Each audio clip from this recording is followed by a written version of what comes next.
Shalom, saudara yang kasih Tuhan Yesus Kristus.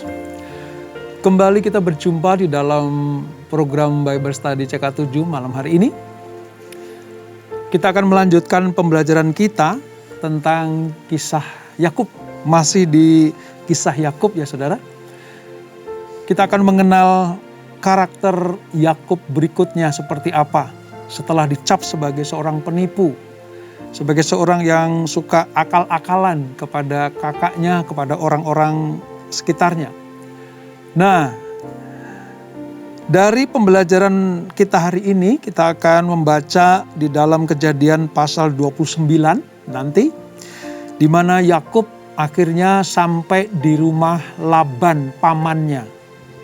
Laban ini adalah saudara dari mama Yakub, ya, yaitu Ribka. Karena disuruh lari ke situ, maka Yakub sampai di rumah Laban. Sebelum kita mulai membaca dan merenungkan, mempelajari apa yang menjadi bahan kita malam hari ini, mari kita hampiri Tuhan. Kita selalu minta tuntunan Tuhan supaya kita dibuat mengerti akan kehendak-Nya lewat firman Tuhan hari ini.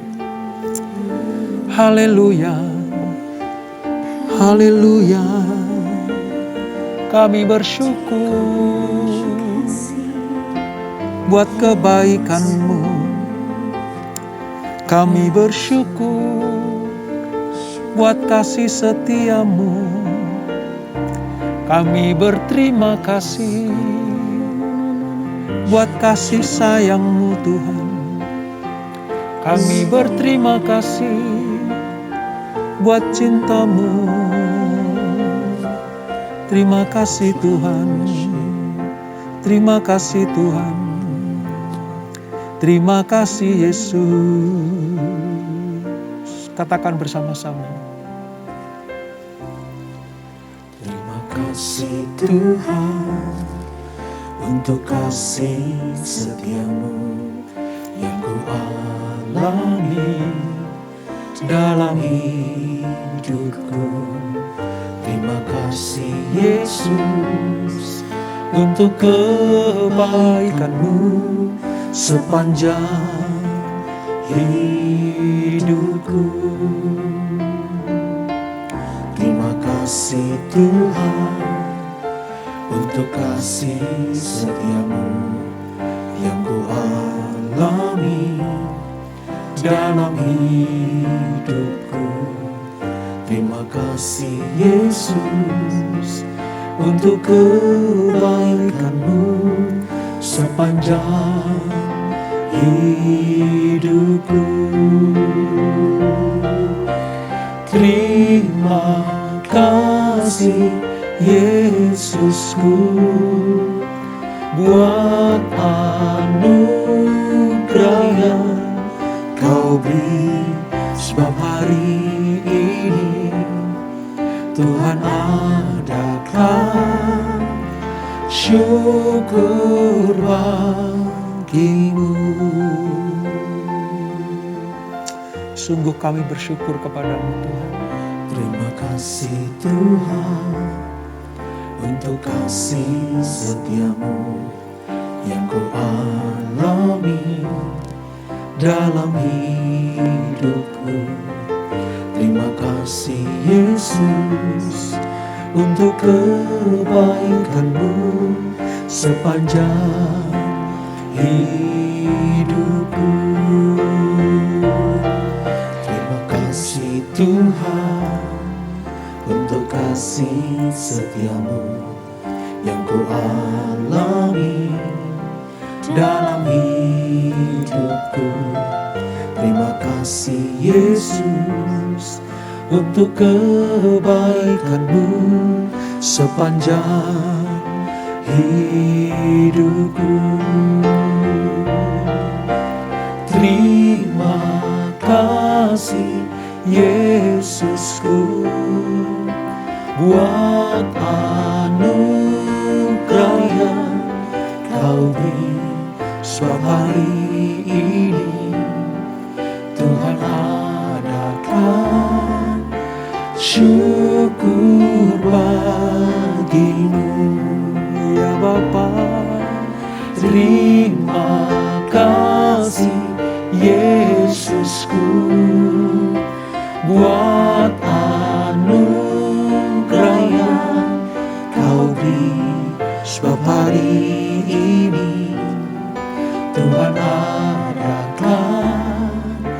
syukur bagimu. Terima kasih Yesusku buat anugerah yang Kau beri, sebab hari ini Tuhan adakan syukur bagimu. Terima kasih Yesusku buat anugerah yang Kau beri, sebab hari ini Tuhan adakan syukur bagimu. Sebab hari ini Tuhan adakan syukur bagimu. Sebab hari ini Tuhan adakan syukur bagimu. Kami bersyukur Tuhan, Syukur bagimu. kami berterima kasih Yesus buat kebaikan-Mu, buat kasih sayang-Mu, buat segalanya yang Kau berikan. Selayaknya Kau dipuji, selayaknya Kau disanjung. Kami percaya hanya kepadamu Tuhan.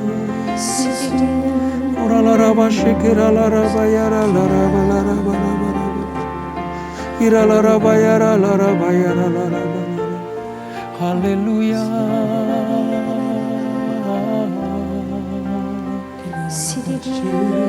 Terima kasih untuk segala keberadaan kami ya Tuhan. Terima kasih Yesus. Ku ada sebagaimana ku ada, berdiri menghadap tatamu Bapa, semua karena anugerah-Mu yang telah selamatkanku. Ku hidup dalam segala kelimpahan, ku layak untuk melayani Tuhan. Semua karena anugerah-Mu tercurah bagiku. Amin. Besar anugerah-Mu, berlimpah kasih-Mu. Semakin hari semakin bertambah besar anugerah-Mu. Besar anugerah-Mu, berlimpah kasih-Mu. Semakin hari semakin bertambah besar anugerah-Mu. Kami percaya Tuhan. Ku ada sebagaimana ku ada, berdiri menghadap tatamu Bapa, semua karena anugerah-Mu yang telah selamatkanku. Ku hidup dalam segala kelimpahan, ku Aku layak untuk melayani Tuhan.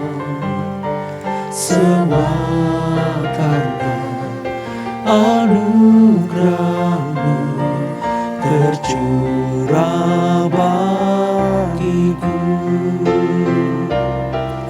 Besar anugerah-Mu, berlimpah kasih-Mu. Semakin hari semakin bertambah besar anugerah-Mu. Besar anugerah-Mu, berlimpah kasih-Mu. Semakin hari semakin bertambah besar anugerah-Mu. Haleluya, haleluya. Besar anugerah-Mu, berlimpah kasih-Mu. Semakin hari semakin bertambah besar anugerah-Mu. Semakin hari semakin bertambah besar anugerah-Mu. Semakin hari semakin bertambah besar anugerah-Mu. Haleluya, haleluya, haleluya, haleluya. Besar anugerah-Mu Sungguh besar anugerah-Mu Tuhan. atas kami. Setiap hari selalu baru, setiap pagi selalu baru. Terima kasih Bapa, terima kasih.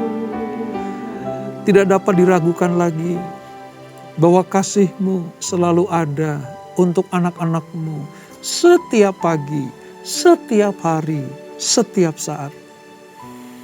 Terima kasih untuk hadirat-Mu, terima kasih untuk lawatan-Mu dan jamahan-Mu. Sebentar kami akan melanjutkan pembelajaran kami, tuntun kami Tuhan, supaya kami melihat, membaca, merenungkan firman kebenaran ini, seperti apa yang Tuhan mau. Dengan demikian kami akan mengenal Engkau, Allah seutuhnya bagi kami. Urapi kami Tuhan, dalam nama Yesus. Yang siap belajar dan mendapatkan berkat ilahi, mari sama-sama kita katakan, amin. Baik, kita akan melanjutkan pembelajaran kita, saudara. Hari ini kita belajar bagaimana Yakub itu sampai di rumah Laban.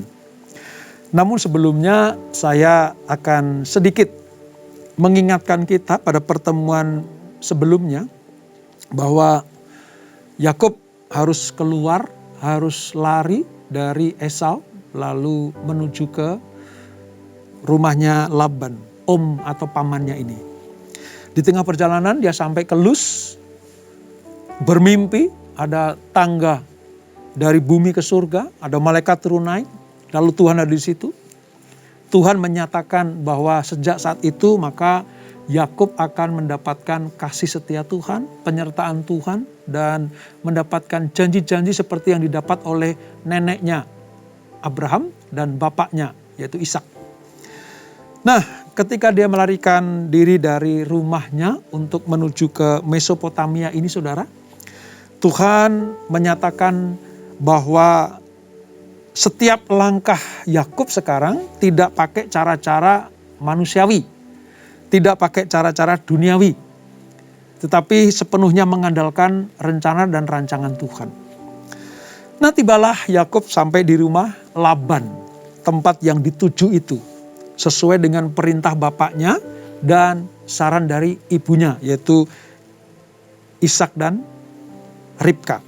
Saya akan bacakan di ayat yang pertama sampai ayat kelima, saudara, dari Kejadian pasal 29. Demikian firman Tuhan, Perjanjian Lama, halaman sekitar 29 juga. Yakub di rumah Laban. Kemudian berangkatlah Yakub dari situ dan pergi ke negeri Bani Timur. Ketika ia memandang sekelilingnya, dilihatnya ada sebuah sumur di padang dan ada 3 kumpulan kambing domba berbaring di dekatnya. Sebab dari sumur itulah orang memberi minum kumpulan-kumpulan kambing domba itu. Adapun batu penutup sumur itu besar. Dan apabila segala kumpulan kambing domba itu digiring berkumpul di sana, maka gembala-gembala menggulingkan batu itu dari mulut sumur. Lalu kambing domba itu diberi minum. Kemudian dikembalikanlah batu itu lagi ke mulut sumur itu. Bertanyalah Yakub kepada mereka, "Saudara-saudara, dari manakah kamu ini?" Jawab mereka, "Kami ini dari Haran." Lagi katanya kepada mereka, "Kenalkah kamu Laban cucu Nahor?" Jawab mereka, "Kami kenal." Nah, sampai di situ dulu ya, saudara.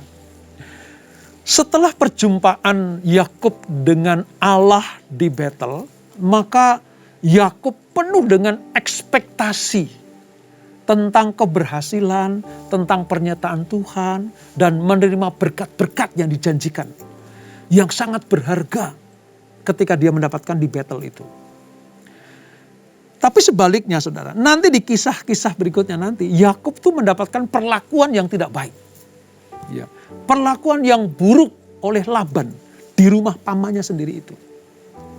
Nah, perbuatan buruk seperti apa yang diterima oleh Yakub?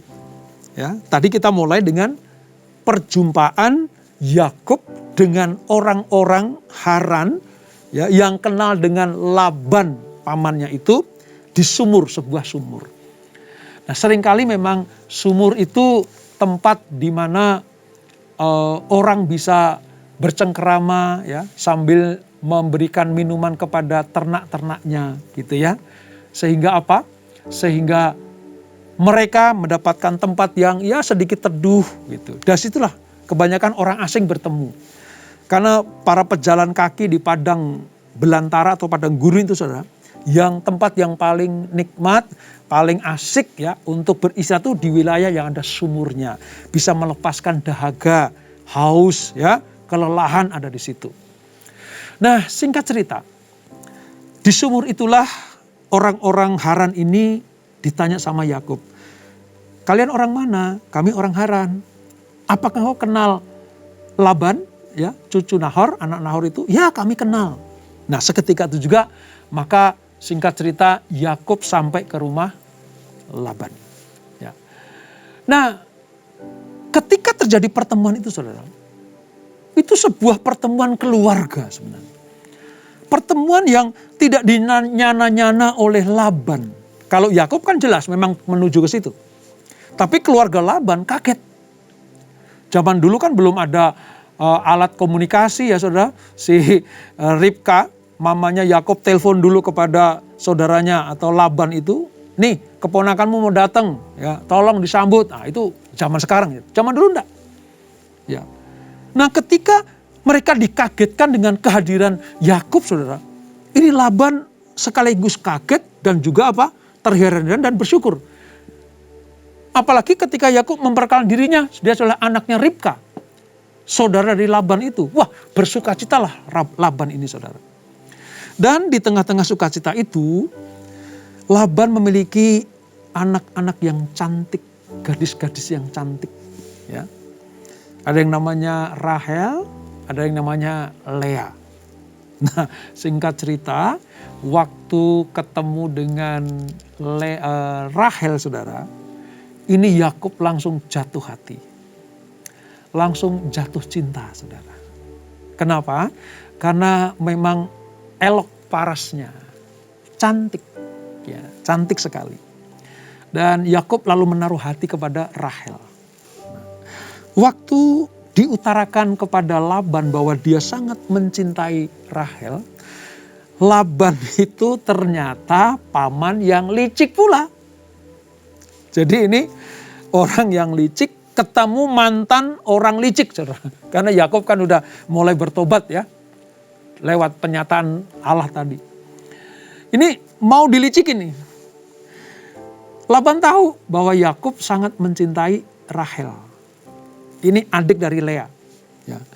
Lea kurang cantik menurut Yakub ya, Lea kurang cantik. Tapi yang paling cantik adalah si Rahel. Ketika Yakub bilang, bolehkah aku meminang Rahel? Laban bilang gini, oke. Ya, tapi engkau harus bekerja kepadaku 7 tahun. Itu syaratnya, 7 tahun. Nah, ketika Yakub diberi syarat 7 tahun untuk bekerja kepada Laban demi mendapatkan Rahel, saudara. Yakub ini setuju. Ya, Yakub ini setuju. Nah, ketika dia berjalan sudah memenuhi persyaratan 7 tahun, saudara, tiba saatnya Yakub tanya kepada Laban, sekarang berikan Rahel kepadaku. Ya, berikan Rahel kepadaku. Oke, gitu. Apa yang terjadi, saudara? Singkat cerita ya, ditipu. Yang diberikan bukan Rahel tetapi Lea. Betapa kagetnya Yakub ketika justru dia ketika berhubungan badan dengan perempuan bukan Rahel ya, yang dicintainya, tetapi Lea. Wah, Yakub kaget loh. Kok saya ditipu seperti ini? Kok saya diakalin seperti ini? Gitu. Ternyata pamanku juga orang yang suka menipu. Kira-kira seperti itu. Lalu bertanya Yakub pada Laban, paman, kok seperti ini? Saya kan minta Rahel untuk saya peristri. Lalu paman pakai syarat supaya saya bekerja 7 tahun. Saya penuhi dengan sukacita. Dengan sukacita saya bekerja kepada paman dan kamu lihat paman diperkaya oleh pekerjaan saya.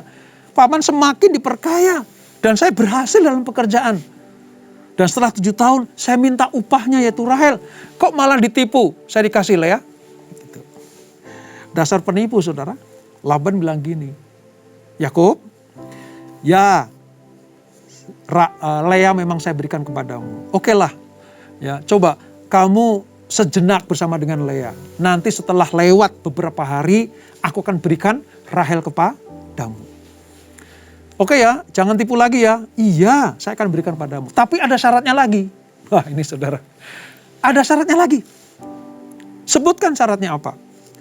7 tahun lagi kamu harus bekerja kepadaku, baru Rahel aku berikan.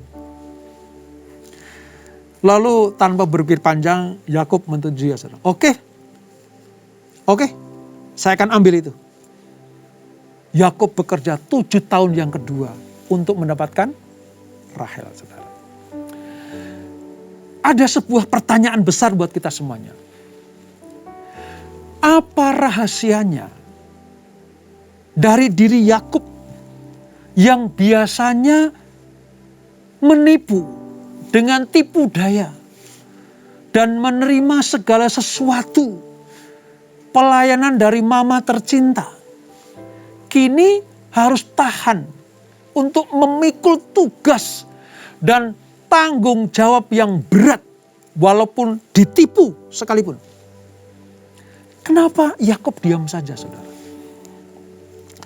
Banyak para penafsir ya, banyak pembicara-pembicara yang menyatakan bahwa ya Yakub tahan bekerja 14 tahun di rumah Laban supaya dia mendapatkan Rahel. Jadi karena cintanya Yakub kepada Rahel lah, maka dia sanggup dan mau menyetujui bekerja 14 tahun di rumah Laban.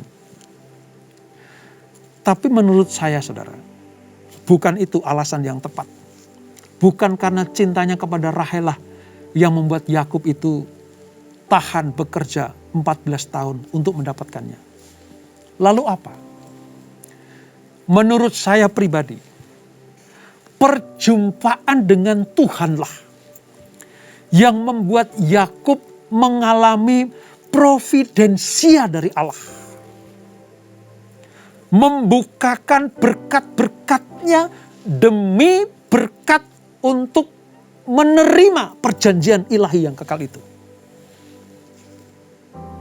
Artinya begini, bukan faktor Rahel lah yang membuat Yakub itu mau bekerja di Laban 14 tahun. Tapi apa? Karena tuntunan Tuhan. Karena anugerah Allah, karena kebaikan Allah yang membukakan tingkap langit, ya, pintu gerbang surga itu sudah terbuka bagi Yakub, sehingga apa? Penderitaan, proses, ya, ditipu, diperlakukan tidak adil, bahkan oleh mertua atau sekaligus pamannya sendiri, dia tetap menerima dan dia tidak bertengkar. Dia tidak memusuhi langsung pada Laban. Tidak. Sejak saat di battle itu, cara Yakub menyelesaikan masalah adalah dengan caranya Tuhan.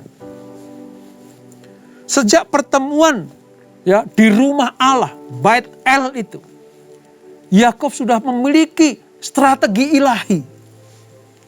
Bahkan ketika ditipu sekalipun, dia tidak membalas dengan tipuan. Bahkan ketika dia diperlakukan tidak adil, dia tidak membalas kejahatan dengan kejahatan. Itu alasannya, saudara. Kenapa dia sampai 14 tahun rela bekerja. Sekali lagi ya, faktor utamanya bukan karena Rahel. Tapi faktor utamanya karena pribadi Yakub sendiri sudah diperbarui oleh Tuhan. Faktor Rahel itu hanya masalah kedua. Tapi masalah utama adalah Yakub sekarang betul-betul berjalan di dalam tuntunan dan penyertaan Tuhan. Dari sini nih saudara, kita belajar manusia baru.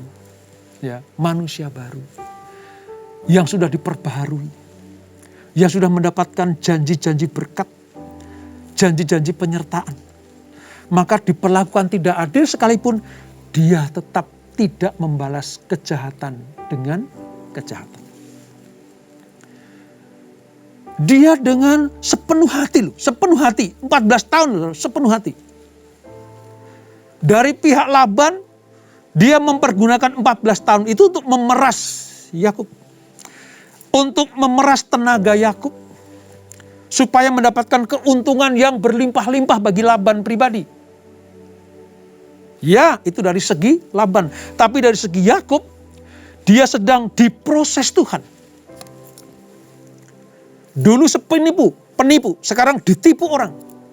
Dan sadar, Yakub tuh sadar sedang ditipu oleh Laban, pamannya, sekaligus mertuanya. Dia sadar tuh.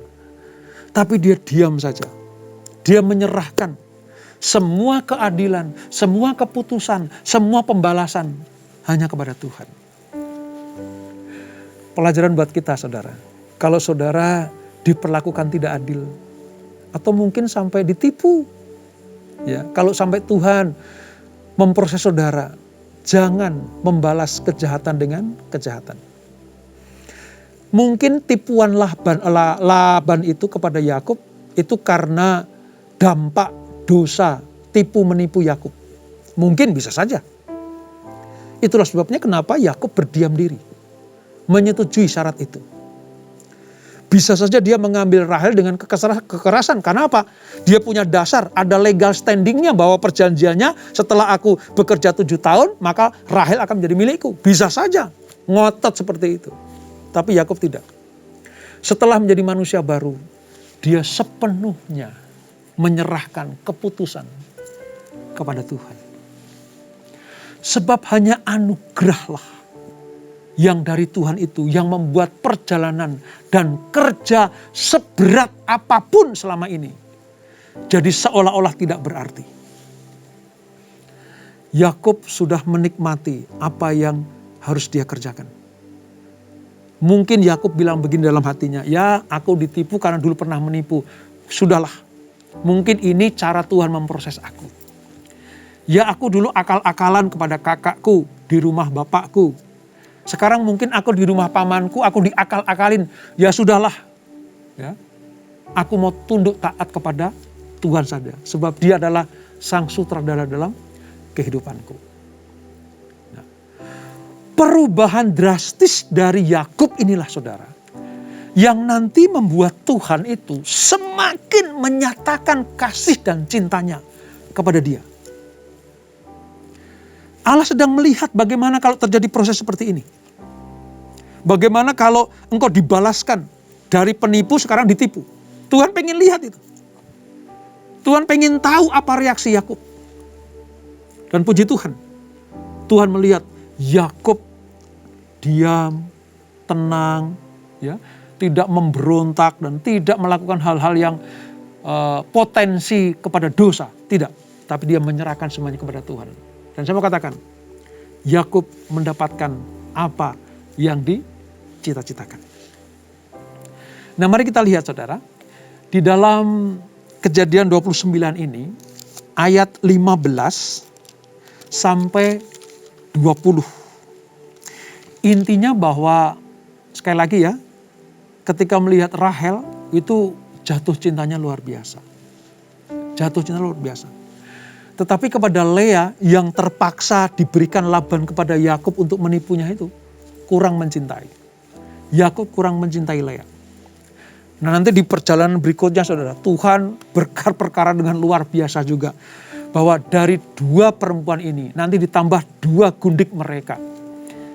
Menurunkan keturunan-keturunan suku-suku Israel. Kenapa Allah izinkan saudara?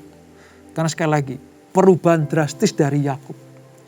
Yang darinya dulu penipu, sekarang gak apa-apalah aku ditipu. Ya. Dia hanya ingin menyenangkan hati Tuhan. Ya. Dia hanya ingin menyatakan cintanya kepada Tuhan. Tapi hati Yakub hanya ada satu wanita, yaitu Rahel. Makanya Rahel itu sangat dicintai dibanding dengan Lea. Nah saudara, pada kasus tipu menipu seperti ini, dari Laban kepada Yakub, begitu selesai 14 tahun, 7 tahun kali 2, maka posisi Yakub dan kedua istrinya itu sederajat.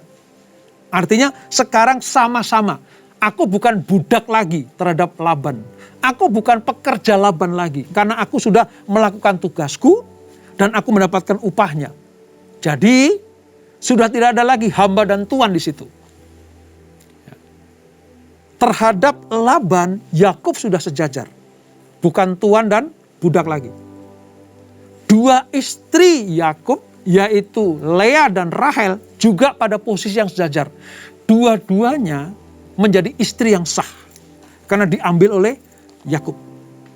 Dan nanti lewat mereka inilah keluar bangsa Israel yang luar biasa itu saudara. Ya.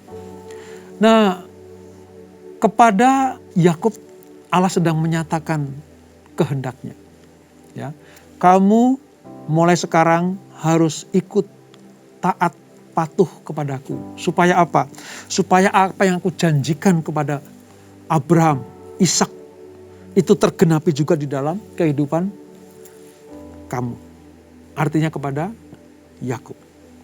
Saudara kasih Tuhan Yesus, Allah sedang mencari orang-orang yang mau diproses. Allah mencari orang-orang yang berjalan di dalam kehendak Tuhan, bukan kehendak manusia. Allah sedang mencari orang-orang yang mau tunduk kepada otoritas dan perintah Tuhan. Allah sedang mencari orang-orang yang lemah lembut. Artinya apa? Mudah diarahkan oleh Tuhan.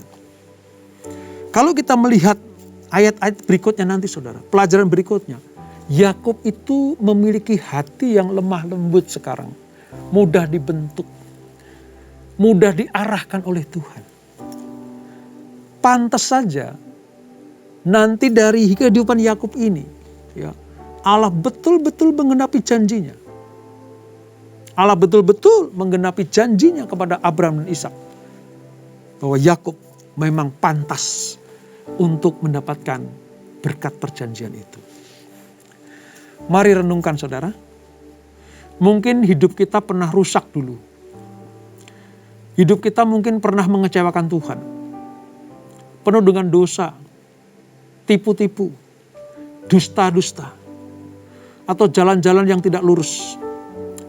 Kalau Tuhan sudah menjumpai saudara, Tuhan sudah menampakkan diri kepada saudara lewat mimpi, penglihatan, nubuatan, atau firman yang saudara baca setiap hari. Mungkin Tuhan sudah menyatakan dirinya kepada engkau. Mari, Nyatakanlah hidupmu hanya untuk mengikuti arahan Tuhan. Seperti Yakub, pasca pertemuan dia dengan Allah di Betel itu, hidupnya total berubah. 180 derajat. Dia sudah meninggalkan cara-cara manusiawi, cara-cara duniawi untuk mengikuti cara-cara ilahi. Dan kalau itu kita lakukan, apa yang diterima oleh Yakub juga akan kita terima. Kalau engkau diperlakukan tidak adil oleh orang lain, karena engkau pernah melakukan tidak adil juga kepada orang lain, taatlah kepada Tuhan. Kalau engkau pernah menipu, dan sekarang engkau posisi yang ditipu, serahkanlah kepada Tuhan. Jangan balas tipu lagi, saudara. Kalau enggak, apa bedanya kita dengan mereka? Kalau Yakub menipu lagi Laban, apa bedanya Yakub dengan Laban? Jadi jangan membalas kejahatan dengan kejahatan. Serahkan semuanya kepada Tuhan. Kalau engkau pernah menyakiti seseorang, lalu dalam pertobatanmu sekarang engkau sedang disakiti oleh orang lain, jangan balas menyakiti. Biarlah proses itu segera berhenti, karena kita mau taat dan setia. Kalau engkau pernah mengecewakan orang lain, dan sekarang engkau sedang dikecewakan orang lain pula, mungkin bukan orang yang sama, apa reaksimu? Jangan balas kejahatan dengan kejahatan. Hari ini kita belajar, yuk setelah menjadi manusia baru, mendapatkan hak dari Allah, keistimewaan dari Tuhan untuk mengenal Dia dengan benar, praktekkan firman Allah. Balas kejahatan dengan kasih, balas kejahatan dengan kebaikan, sebab pembalasan adalah haknya Tuhan. Dengan demikian, saudara dan saya akan disebut sebagai orang-orang pilihan Tuhan yang siap mendapatkan berkat-berkat perjanjian itu. Kita tundukkan kepala, saudara. Bapa di surga, terima kasih untuk malam yang indah ini.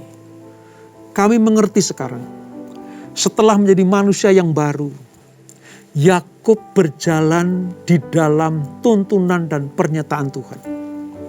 Dia tidak pakai lagi trik-trik yang lama.